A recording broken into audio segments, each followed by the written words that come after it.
नमस्कार, खबर दोपहर में आप सभी का स्वागत है। मैं हूं आपके साथ सृष्टि शुक्ला। रुक कर लेते खबरों का। विधायक पद से इस्तीफा देने वाले कुलदीप बिश्नोई ने केंद्रीय मंत्री गजेंद्र शेखावत की अध्यक्षता में बीजेपी का दामन थाम लिया है और कुलदीप बिश्नोई के साथ उनके बेटे भव्य बिश्नोई, मां जसमा देवी और पत्नी रेणुका बिश्नोई ने भी बीजेपी की सदस्यता ग्रहण की है।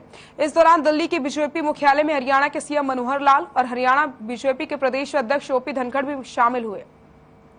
आपको बता दें, बिश्नोई को जून में कांग्रेस से निष्कासित कर दिया गया था। वहीं कांग्रेस का दामन छोड़ने के बाद गुरुवार को कुलदीप बिश्नोई ने विधायक पद से इस्तीफा दे दिया।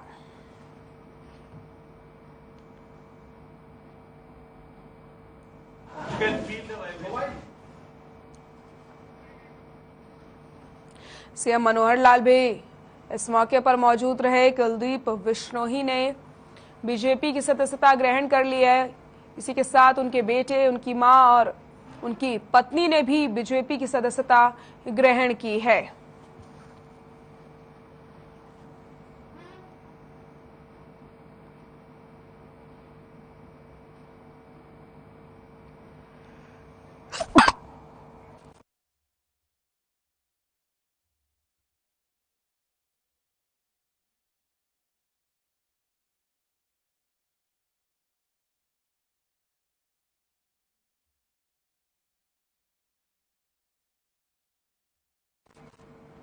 खबर जींस एज में 132 गांवों को जगमग में लाने के लिए जिलाधिकारियों ने प्रपोजल तैयार करके मुख्यालय को भेजवा। जिले के 56 फीडर पर पड़ने वाले 132 गांवों में जगमग किया जाएगा, जिसमें 105 करोड़ रुपए खर्च होंगे। आपको बता दें, 41 फीडर पर पड़ने वाले 98 गांवों में काम चल रहा है। सभी 300 गांवों को अब जगमग योजना के दायरे में लाया जाएगा। फिलहाल जिले के जिन 44 गांवों में जगमग योजना के तहत काम पूरा हुआ है, उनमें से 3 गांवों में 24 घंटे और बाकी 41 गांवों में 16 घंटे बिजली सप्लाई करवाई जा रही है।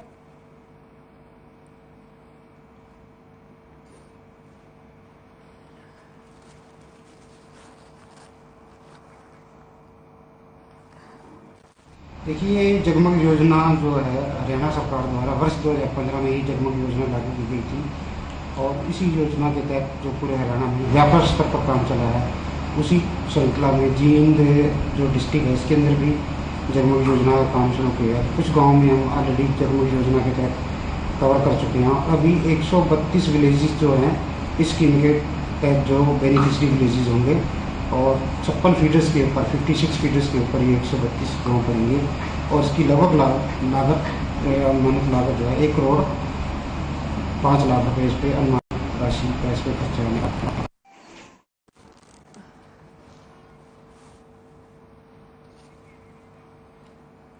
रतिया नगर पालिका उप प्रधान के चुनाव के बारे में जानकारी देते हुए एसडीएम डॉक्टर वीरेंद्र सिंह ने बताया कि उप प्रधान का चुनाव नगर पालिका में संपन्न कराया जाएगा, जिसको लेकर प्रशासन ने सभी तैयारियां पूरी कर ली है।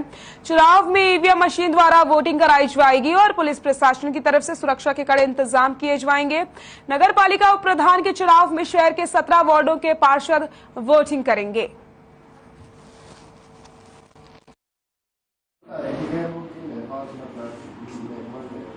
5 तारीख को 1 बजे चुनाव प्रक्रिया की जाएगी, जिसमें उप प्रधान नगर पालिका रतिया का चुनाव किया जाएगा। इसके लिए हमने शेड्यूल जारी कर दिया है। 1 बजे जो है हम नॉमिनेशन लेना स्टार्ट करेंगे। उसके बाद उसकी ऑन द स्पॉट स्क्रूटनी की जाएगी और उसके बाद विड्रॉल किया जाएगा। अगर कोई कैंडिडेट उसमें एक से ज़्यादा नॉमिनेशन में वैलिड पाया जाता है तो उसका ईवीएम के माध्यम से चुनाव करवाया जाएगा और ये कार्यक्रम सारा नगर पालिका ऑफिस के बहादुरगढ़ में हर घर तिरंगा अभियान को सफल बनाने के लिए हर घर के नजदीक तिरंगा झंडा उपलब्ध कराने के लिए प्रशासन ने तैयारियां शुरू कर दी है। डीसी कैप्टन शक्ति सिंह ने बहादुरगढ़ बीडीपीओ सभागार में अधिकारियों, उद्यमियों और शहर के गणमान्य नागरिकों के साथ बैठक की और सभी से हर घर तिरंगा कार्यक्रम को सफल बनाने की अपील की और कहा कि हर घर को तिरंगा उपलब्ध कराया जाए, जिससे जुलाई में हर निवासी अपने घर में तिरंगा फहरा सके। तिरंगा अभियान के दौरान विशेष सफाई अभियान भी चलाया जाएगा और पानी की निकासी के लिए नालों की सफाई भी की जाएगी।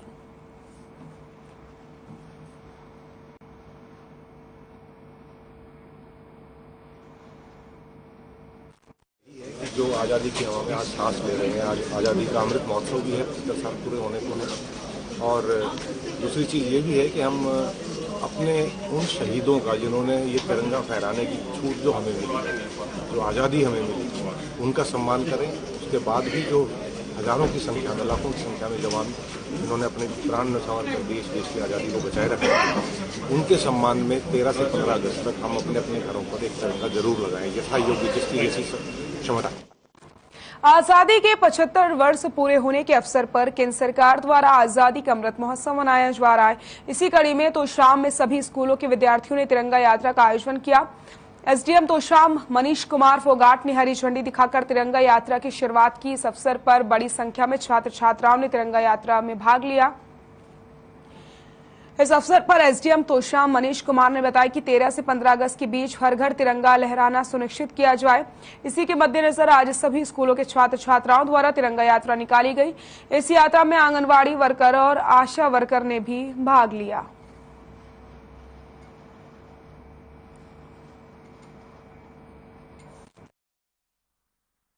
अमृत महोत्सव के तहत हर घर तिरंगा कार्यक्रम के अंतर्गत आज खंड तोशाम में इस तिरंगा यात्रा का आयोजन किया गया है, जिसमें सभी स्कूलों के बच्चे, आंगनवाड़ी वर्कर्स और आशा वर्कर्स ने भाग लिया है। और इसके माध्यम से हम यही संदेश देना चाहते हैं हर एक नागरिक को कि आने वाले 13 अगस्त से 15 अगस्त तक हम सभी अपने घरों पर तिरंगा झंडा जरूर फहराएं और उसका सम्मान करें। चरखी दादरी जिले के झोंझू कला बिजली सब डिवीजन में सेफ्टी डे मनाया गया। इस अवसर पर एसडीओ सतीश चंद्र सहित सभी कर्मचारी मौजूद रहे। एसडीओ सतीश चंद्र ने बताया कि बिजली कर्मचारी ड्यूटी के दौरान करंट लगने से दुर्घटना का शिकार हो जाते हैं, इसलिए सभी कर्मचारी ड्यूटी के दौरान विशेष सावधानी बरतें और ड्यूटी के दौरान दस्ताने व हेलमेट का प्रयोग करें। और बिजली कर्मचारियों को बारिश के मौसम में विशेष सावधानी बरतनी चाहिए, क्योंकि बारिश के मौसम में जमीन का अर्थिंग बनने के कारण दुर्घटना की संभावना ज्यादा रहती है।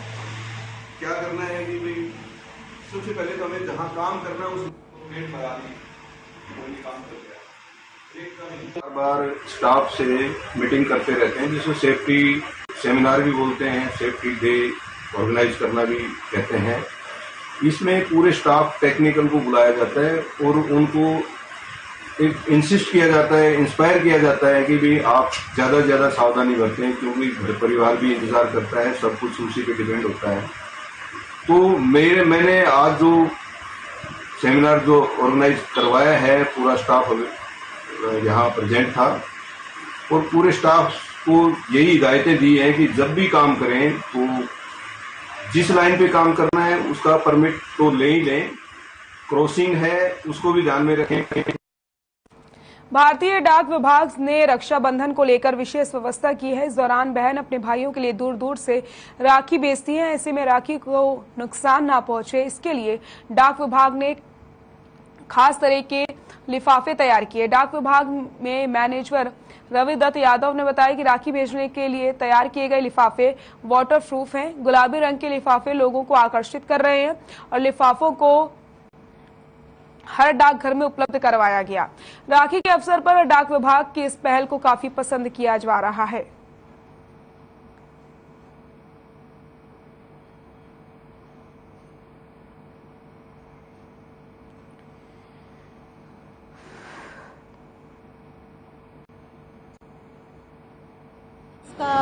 इतनी अच्छी क्वालिटी है कि इसमें जो राखी भेजेंगे ना एकदम सेफ रहेगी और सुरक्षित रहेगी। एकदम पैकिंग इसकी अच्छी है। हाँ, भारतीय डाक से है, पोस्ट ऑफिस से। तो लोग कितना पसंद कर रहे हैं इसको और क्या कॉस्ट रखी गई है? सर इसकी 10 रुपए है और ये बहुत बिक रही है, बहुत पसंद कर रहे हैं, इससे बहुत ले रहे हैं। ये सर जी, ये जो व्यवस्था है ये हर राखी के त्यौहार पे की जाती है और ये वाटरप्रूफ लिफाफा होता है और इसके ऊपर आप देखोगे कि राखी जो है वो डिपार्टमेंट जो है वो छापता भी है, ताकि अलग से ये दिखाई दे कि ये राखी एल्बनट है और डिपार्टमेंट अपना लोगो लगाता है इसके ऊपर। इसकी जो कीमत है वो 10 रुपये रखी गई है। पोस्टेज जो है वो इसका एक्स्ट्रा है, यानी कि 10 रुपये में आप इस लिफाफे को लेके आप उसके रजिस्ट्री करवा सकते हैं, स्पीड पोस्ट करवा सकते हैं, साधारण डाक से भेज सकते हैं।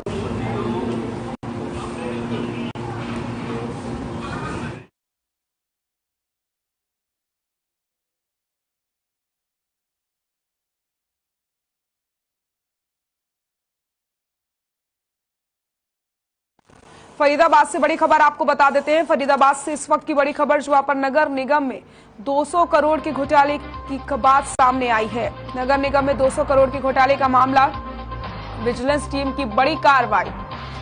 अकाउंट ब्रांच के 4 अधिकारी गिरफ्तार किए गए। चारों आरोपियों को अलग अलग जगहों से गिरफ्तार किया गया। एक आरोपी यमुनानगर 3 फरीदाबाद से गिरफ्तार किए गए।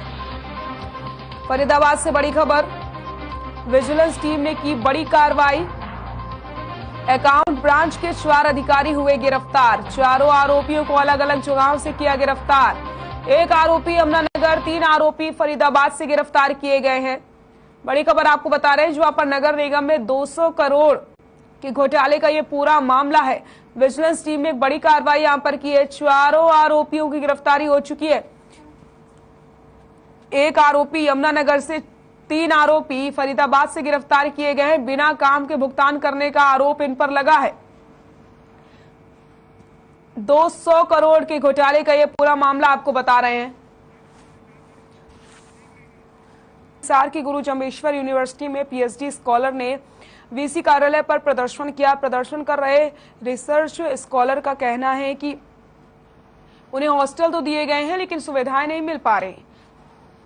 गर्ल्स पीएचडी स्कॉलर का कहना था कि उनको हॉस्टल नंबर 4 अलॉट किया गया था, लेकिन यूनिवर्सिटी उन्हें हॉस्टल नंबर 2 में ट्रांसफर करने की बात कर रही है, जिसमें उन्हें जूनियर के साथ रहना पड़ेगा। पीएचडी स्कॉलर का कहना है कि हॉस्टल नंबर 2 के कमरे बहुत छोटे हैं और वो यूजी और पीजी स्टूडेंट्स के साथ नहीं रह सकते हैं। इस मामले को लेकर वीसी बीआर कंबोज के साथ पीएचडी स्कॉलर के एक प्रतिनिधि मंडल की मीटिंग हुई, जिसमें पीएचडी स्कॉलर ने एक स्कॉलर को एक कमरा देने की मांग रखी है, लेकिन इसमें सहमति नहीं बन पाई। स्कॉलर ने मांग की है कि हॉस्टल मेस की रिपेयरिंग की जाए और रिसर्च स्कॉलर के लिए 24 घंटे हॉस्टल के गेट खोले जाएं। यदि उनकी मांग नहीं मानी जाती तो वो अनिश्चितकालीन धरना देंगे।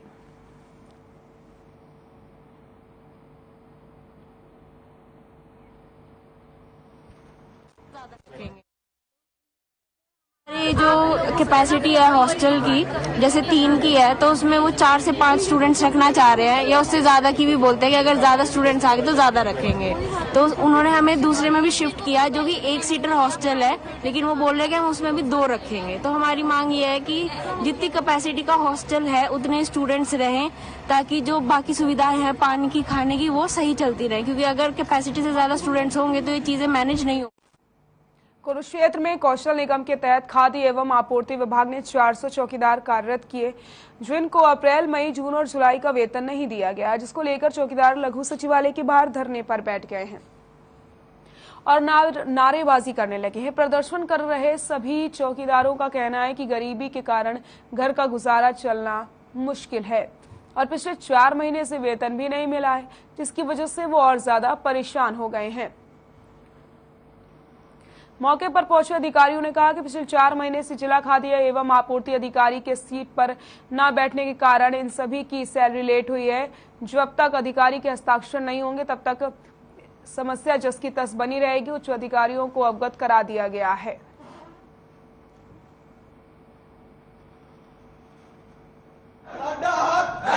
सप्लाई डिपार्टमेंट में लगे हुए हैं जी सभी, और कौशल रोजगार निगम नाम का एक सरकार ने पोर्टल चलाया है, जिसके दावे बड़े बड़े होते हैं कि 7 तारीख से पहले तनख्वाह आएगी, ये आएगी, वो आएगी, लेकिन आज 5वां महीना चल गया, अप्रैल की तनख्वाह अब तक नहीं आई। ये सब गरीब आदमी है, घर का गुजारा किसी का नहीं हो रहा है। सुबह से लेकर शाम तक फोन ही आते हैं कि तनख्वाह कब आएगी, जिसका जवाब हमारे पास, हमारे इंस्पेक्टर के साहब, हमारे विभाग के पास, किसी के पास ये जवाब नहीं है कि तनख्वाह कब आएगी। हम आज ये जवाब लेने आए हैं और अपनी तनख्वाह लेने आए हैं, और आज हम ये पता करके ही जाएंगे। हमारी हांसी के आदर्श नगर में 4 से 5 युवकों ने एक घर में घुसकर ताबड़तोड़ गोलियां चला दी, जिसमें बंटी यादव की पत्नी और मां की मौत हो गई। पत्नी सुप्रिया रसोई में चाय बना रही थी, मां गीता यादव अपने कमरे में थी। बंटी यादव ने खुद को कमरे में बंद करके अपनी जान बचवाई। आपको बता दें, बंटी यादव फाइनेंस का काम करता है। वहीं हमलावर बंटी यादव की गाड़ी लेकर फरार हो गए हैं। हमलावरों के जाने के बाद बंटी ने पड़ोस से गाड़ी मांगकर अपनी मां और पत्नी को हिसार के निजी अस्पताल में लेकर पहुंचा, जहां डॉक्टरों ने उन्हें मृत घोषित कर दिया।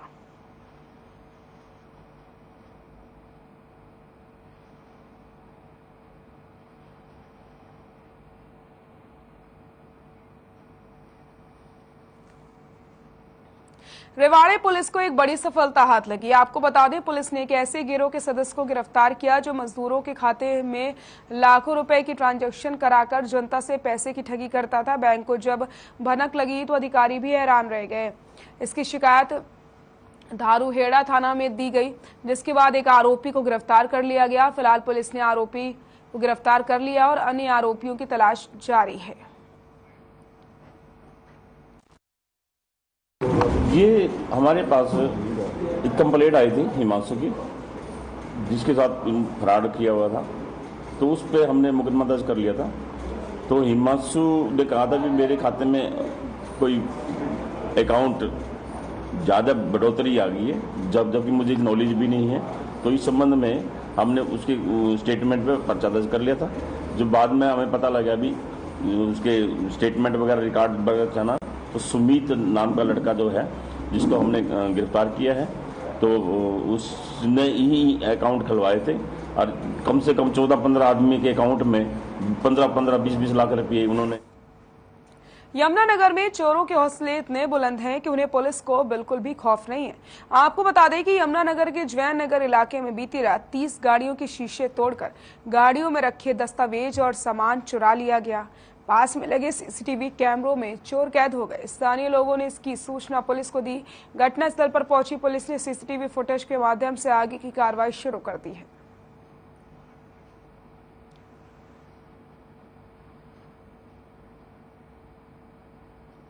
पच्चीस 30 गाड़ियों में शीशे तोड़ दिए जी साउनपुरी में।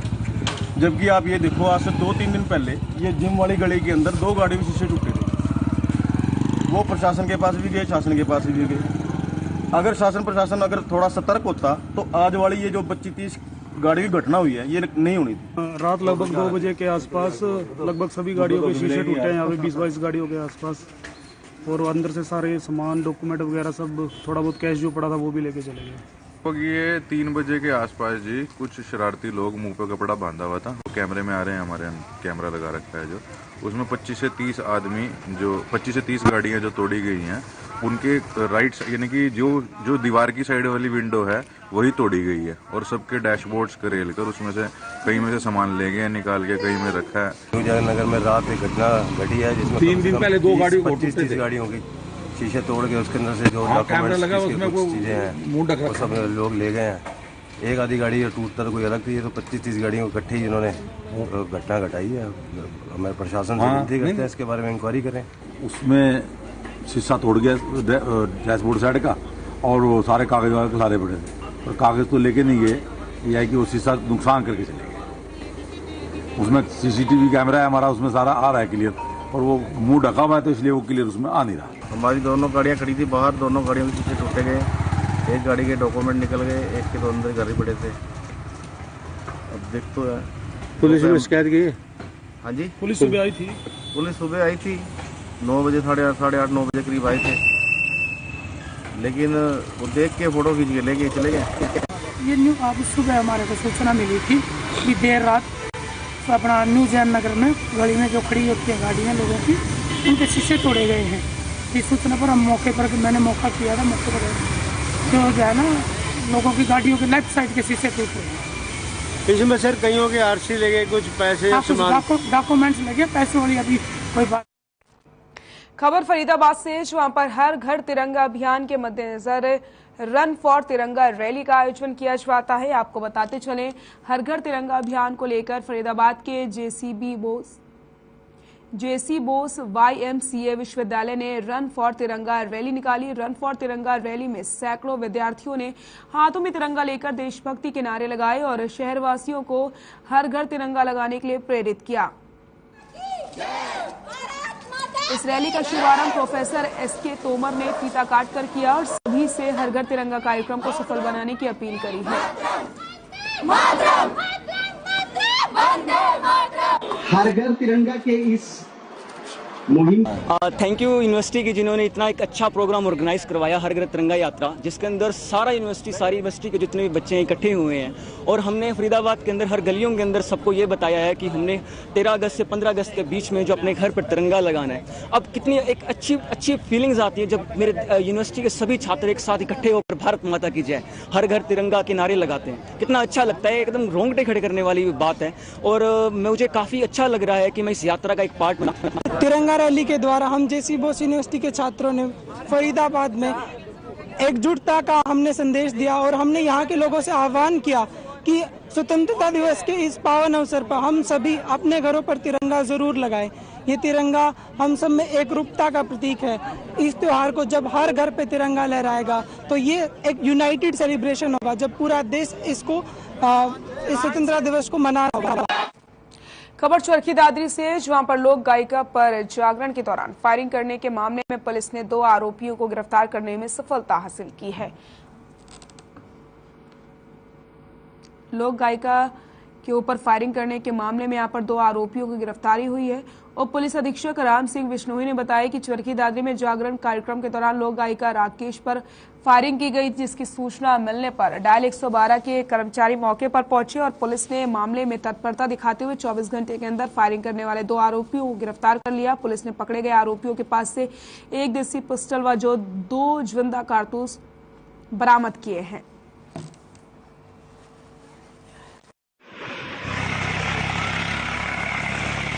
किशोरा कार्यक्रम में आई हुई थी और उसने अपना प्रोग्राम दे करके वो अपनी गाड़ी में बैठ गई और अपने भाई का इंतजार कर रही थी।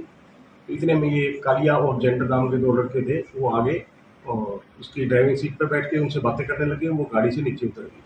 वो कहने लगी कि तुम कौन हो, मेरे पास मेरी गाड़ी में क्यों बैठे हो। और उसने अपने भाई को कॉल कर दिया। उसका भाई आ गया और इन्होंने फायर कर दिया और कालिया और पुलिस ने उसी टाइम 112 गाड़ी गई है। फिर सदर पुलिस स्टेशन के एसआई सुरेंद्र वगैरह गए हैं, तुरंत एफआईआर। खबर दोपहर में फिलहाल के लिए इतना ही। देखते रहिए हर खबर। नमस्कार।